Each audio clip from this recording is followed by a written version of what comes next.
Hello! Hi అండి. అందరూ ఎలా ఉన్నారు? నేనైతే చాలా బాగున్నాను.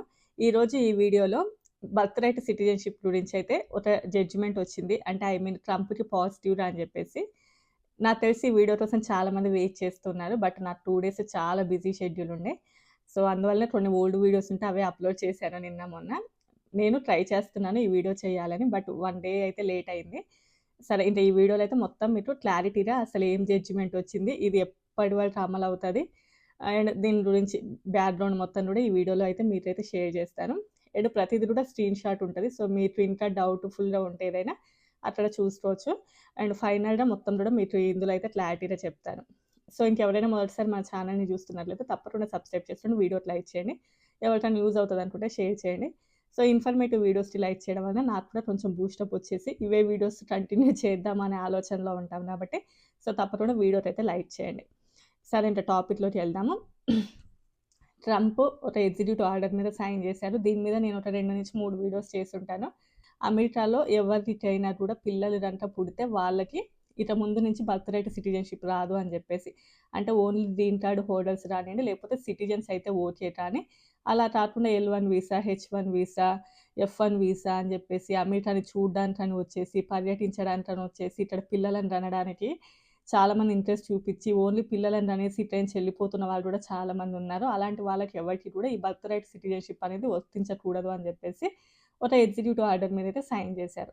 అతను ఆ ఎగ్జిక్యూటివ్ ఆర్డర్ మీద సైన్ చేసిన తర్వాత చాలామంది దీనికి అబ్జెక్ట్ చేశారు. అంటే ఫర్ ఎగ్జాంపుల్ ఎక్కడైనా కూడా వాటెవర్ ఇట్ ఈస్, అంటే ఇది బర్త్ రైట్ సిటిజన్‌షిప్ ఎగ్జిక్యూటివ్ ఆర్డరా దానిని పక్కన పెడితే, ఫెడరల్ లోపల అంటే ఒక ఎగ్జిక్యూటివ్ ఆర్డర్ మీద సైన్ చేస్తే స్టేట్స్‌కి దాని మీద ఏదైనా ఒక అభ్యంతరం గనుక ఉంటే దానిని అపోజ్ చేస్తూ వాళ్ళు ఒక లా సూట్‌ని ఫైల్ చేయవచ్చు. అదెక్కడైనా కూడా. సో, అలానే ఈ ఎగ్జిక్యూటివ్ ఆర్డర్ మీద, ఈ ఎగ్జిక్యూటివ్ ఆర్డర్ అని కాదు, చాలా ఎగ్జిక్యూటివ్ ఆర్డర్ మీద ఎగైనెస్ట్‌గానే కేసెస్ పడ్డాయి. మనకి మెయిన్‌లీ ఈ బర్త్ రైట్ సిటిజన్‌షిప్ టాపికే ఎక్కువగా మనకి యూజ్ అవుతది కాబట్టి దీని గురించి చెప్పుకుంటున్నాం. సో, దీని మీద కూడా చాలా స్టేట్స్ లోపల దీనికి ఎగైనెస్ట్‌గా లా సూట్స్‌నైతే ఫైల్ చేశారు. ఒక 22 స్టేట్స్ లోపల ఎగైనెస్ట్‌గా ఫైల్ చేశారు. అందులో కొన్ని స్టేట్ కోర్ట్ లోపల ఏంటి అంటే, అవును అసలు ఇది 14థ్ అమెండ్మెంట్‌లో ఉంది. అసలు ఈ ఎగ్జిక్యూటివ్ ఆర్డర్ చెల్లదు అని జెప్పేసి స్టేట్ కోర్ట్స్ అసలు నేషనల్ వైడ్‌గా అసలు ఇది చెల్లదు అని జెప్పేసి చెప్పారు.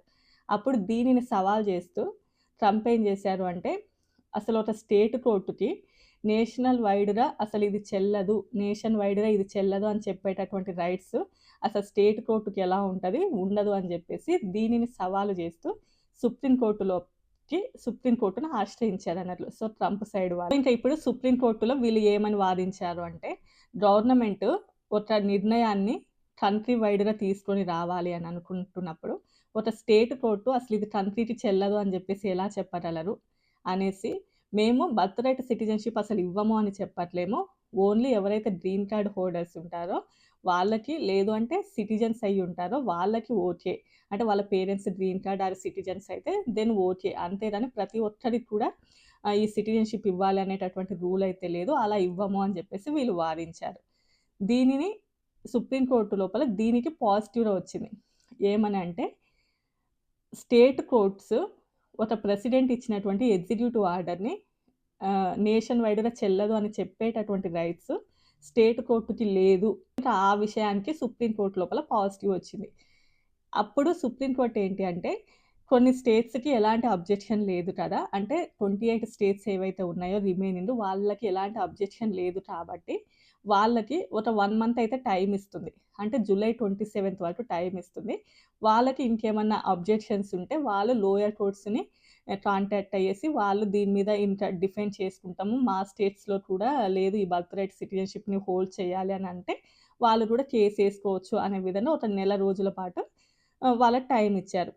సో, వాళ్ళు గనక ఏమి గనక చేయకుండా ఉండి, ఎలాంటి కేసు గనక ఫైల్ చేయకుండా ఉంటే, ఈ 28 స్టేట్స్‌లలో జూలై 27థ్ నుంచి ఇంకా ఈ బర్త్ రైట్ సిటిజన్‌షిప్ అయితే ఇవ్వడం కుదరదన్నట్లు. సో, ఎక్కడైతే ఈ లా సూట్ గనక ఫైల్ అవ్వని చోట, ఎలాంటి కేస్ ఏయకుండా మాకెలాంటి అబ్జెక్షన్ లేదు అనే చోట ట్రంప్ చేసినటువంటి ఎగ్జిక్యూటివ్ ఆర్డర్ ఓకే అవుతది. బట్ ఈ రిమైనింగ్ స్టేట్స్ ఏవైతే ఉన్నాయో వాళ్ళు అబ్జెక్ట్ చేశారు గదా! అది ఇంకా సుప్రీం కోర్ట్‌లోనే కేస్ నడుస్తుంది. వాళ్ళేమనేసారు అంటే, ఇది 14థ్ అమెండ్మెంట్‌లో ఉంది. ఆల్రెడీ రాజ్యాంగంలో ఉంది ఇది. దీన్ని 15థ్ అమెండ్మెంట్‌లోకి తీసుకొచ్చారు. 15థ్ అమెండ్మెంట్‌లో ఉన్నటువంటి ఈ లా సూట్ అనేది దీనిని మార్చేటటువంటి రైట్స్ ఓన్లీ ప్రెసిడెంట్‌కి అయితే లేదు అని చెప్పేసి దానికి ఎగెయినెస్ట్‌గా వాళ్ళు సుప్రీం కోర్ట్‌లో ఒక కేస్ అయితే ఏశారు. అది ఇంకా రన్ అవుతూనే ఉంది. ఇది ఎప్పటికి ఫైనల్ జడ్జిమెంట్ వస్తది అంటే ఆల్మోస్ట్ చాలామంది అక్టోబర్ అప్పుడు ఫైనల్ జడ్జిమెంట్ వస్తది అని చెప్తున్నారు. అక్టోబర్‌లో గనక ట్రంప్‌కి అదంతా పాజిటివ్‌గా వస్తే, లేదు ఆ 14థ్ అమెండ్మెంట్‌ని చేంజ్ చేసే రైట్స్ ప్రెసిడెంట్‌కి ఉన్నాయి అని గనక పాజిటివ్‌గా వస్తే, ఇక ముందు యూఎస్‌లో ఈ బర్త్ రైట్ సిటిజన్‌షిప్ అనేది ఏ స్టేట్‌కి కూడా వర్తించదు. అంటే ఇంకా యూఎస్‌లో బర్త్ రైట్ సిటిజన్‌షిప్ ఇవ్వరు అని చెప్పేసి. అలా రాకుండా అక్టోబర్‌లో ఈ సుప్రీం కోర్ట్ లోపల ఫైనల్ జడ్జిమెంట్ ట్రంప్‌కి నెగెటివ్‌గా వచ్చి, అంటే ఈ 14థ్ అమెండ్మెంట్‌ని చేంజ్ చేసే రైట్స్ ట్రంప్‌కి లేదు అని గనక వస్తే, యాజ్ యూజువల్‌గానే అన్ని స్టేట్స్ లోపల అంటే ఎప్పటిలాగానే అమెరికాలో బర్త్ రైట్ సిటిజన్‌షిప్ అనేది అందరికీ వస్తది. సో, దీనికోసం అక్టోబర్ వరకు వెయిట్ చేయాల్సి ఉంటదన్నట్లు. బట్ ఇప్పుడు ఈ రిమైనింగ్ ఈ 28 స్టేట్స్ ఏవైతే ఉన్నాయో వాళ్ళకి జూలై 27 తర్వాత నుంచి ఇవ్వరు. అక్టోబర్‌లో గనక ఫైనల్ తీర్పు గనక వచ్చిందనుకోండి, అంటే ట్రంప్‌కి పాజిటివ్‌గా వచ్చింది అనుకోండి, ఇంకా యూఎస్‌లో ఎక్కడా కూడా ఈ బర్త్ రైట్ సిటిజన్‌షిప్ అనేది ఉండదు. అలా రాకుండా ట్రంప్ గనక నెగెటివ్‌గా వస్తే అన్ని చోట్ల కూడా ఈ బర్త్ రైట్ సిటిజన్‌షిప్ అనేది యాజ్ యూజువల్‌గా ఎప్పటిలాగానే ఉంటది. బట్ ప్రెజెంట్ మాత్రం ఈ రిమైనింగ్ 28 స్టేట్స్ మాత్రం జూలై 27 తర్వాత నుంచి హోల్డ్‌లో ఉంటాయన్నట్లు. అంటే వాళ్ళకి ఎలాంటి సిటిజన్‌షిప్ అయితే ఇవ్వరు. బట్ ఆ ఫైనల్ తీర్పు గనక లేదు అసలు ఈ అమెండ్మెంట్ అసలు ఈ ఎగ్జిక్యూటివ్ ఆర్డర్ ఇదంతా చెల్లదు అనేదంతా సుప్రీం కోర్ట్‌లో గనక వస్తే మాత్రం ఈ 28 స్టేట్స్ కూడా యాజ్ యూజువల్‌గానే బర్త్ రైట్ సిటిజన్‌షిప్ అయితే వస్తది. సో, ఇంక ఇప్పుడు మీకు దీని మీద చాలా డౌట్స్ వస్తాయి. ఇప్పుడు ఎవరైతే ఈ లాస్ట్ సూట్ ఫైల్ చేశారో ఒక 22 స్టేట్స్‌లలో హోల్డ్‌లో పడింది గదా! అక్కడ ఇల్లీగల్‌గా వచ్చిన వాళ్ళకి కూడా ఈ బర్త్ రైట్ సిటిజన్‌షిప్ ఇస్తూనే ఉంటారంటే యాజ్ యూజువల్‌గా అంటే ఒకప్పుడు ఎలాగా అయితే ఉందో ఇల్లీగల్‌గా ఉన్న వాళ్ళకి కానియండి, ఈ వీసా హోల్డర్స్ అంటే టెంపరరీ వీసా హోల్డర్స్ హెచ్-1, ఎల్-1 వీళ్ళందరికీ యాజ్ యూజువల్‌గా ఎప్పట్లాగానే ఈ బర్త్ రైట్ సిటిజన్‌షిప్ అనేది కంటిన్యూ అవుతది. ఎవరైతే ఈ రిమైనింగ్ 28 స్టేట్స్ ఏవైతే ఉన్నాయో వాళ్ళకి ఇట్లా అంటే టెంపరరీ వీసా హోల్డర్స్ అంటే హెచ్-1 కానియండి, ఎల్-1 కానియండి, ఎఫ్-1 కానియండి, లేకపోతే విజిటర్‌గా యూఎస్‌కి వచ్చిన వాళ్ళు పిల్లలు కానీ వాళ్ళకి కానియండి, వాళ్ళకి మాత్రం రాదు. బట్ ఎవరైతే ఈ గ్రీన్ కార్డ్ హోల్డర్స్ సిటిజన్స్ ఉంటారో వాళ్ళకి పుట్టినటువంటి పిల్లలకు మాత్రం వస్తది తప్ప, ఈ టెంపరరీ వీసా హోల్డర్స్ వాళ్ళకి ఈ అంటే పర్యటించడానికి వచ్చినటువంటి వాళ్ళకైతే హోల్డ్‌లో పడిపోతది. అంటే అది జూలై 27 తర్వాత నుంచయితే ఇక వాళ్ళకైతే రాదు.